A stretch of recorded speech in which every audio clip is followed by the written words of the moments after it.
So Scott is a few years older than me. He was actually out working, making a living. I was still a kid at Stanford. I was a senior at Stanford. Had another year to go because I was co-term.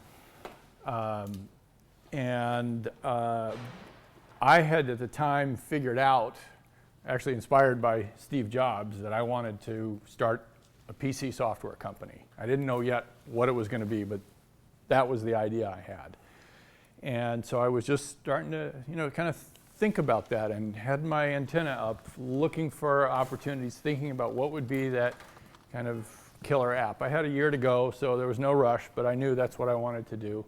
I also knew that I was really excited about the prospect of something that would be a mass market kind of product. I wanted something that was going to, that millions of people would use. But that was as far as I got. I kind of knew that that's what I wanted to do, but I didn't yet have the idea. So that was the context that I was living in. And one day, I was sitting in front of the engineering library working on a group project at Stanford. And this guy walks up to me, taps me on the shoulder. He's got a handful of paper in his hand. He says, "Excuse me, where'd be a good place to post these flyers? I'm looking for programmers." And so I told him. And I said, "Well, the computer science area is down there, and here's where you post them." And I said, "But tell me a little bit about what you're looking for, and what are you doing?" And he told me about this idea that his wife had of using writing a program to automate the routine day-to-day financial tasks that every household has to do. Paying bills, keeping a check register, tracking your spending, and just the basic stuff that we all have to do. And it was instantly obvious to me that that was the idea. That was what I was looking for. And so it was complete, to answer the question, how do you find your perfect co-founder? And Scott said, well, get lucky.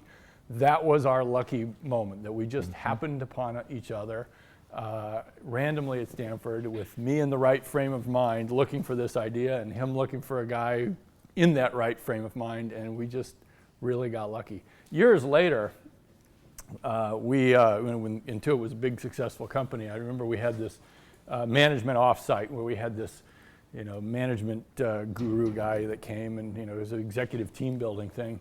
And one of the things that they had us do was they plot on a 2x2 grid. I don't even remember what the axes were, but there were these 2x2 grid of I don't know, IQ versus dry. I don't know. It wasn't that. But anyways, and each person on the management team has to go up there and put a little X of where you are. And I remember everybody on the executive team was kind of around the middle, except for Scott and me. Were diagonally opposite one another. So what his strengths happened to be my weaknesses, and my strengths happened to be his weaknesses, and we really complemented each other well. So that was, to answer your question, I'm not sure how replicatable that is when you're looking for your co-founder, but it was something that really worked well for us. Yeah, I think you've got to find someone, and we were at the same time complementary in that our strengths were in opposite places, but we had the same kind of vision and values.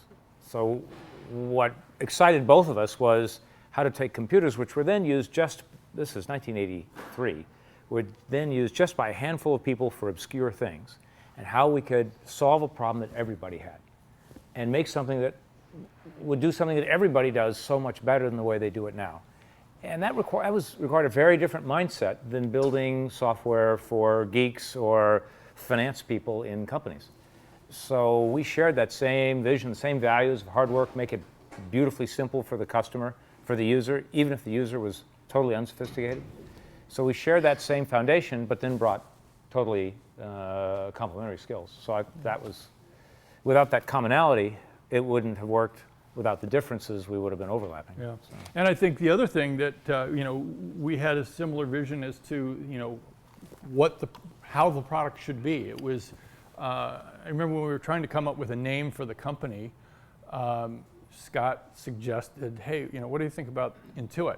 And again, it was one of those things that was instantly obvious to me that was the perfect name, because our vision for the software was that it had to be intuitively obvious to use.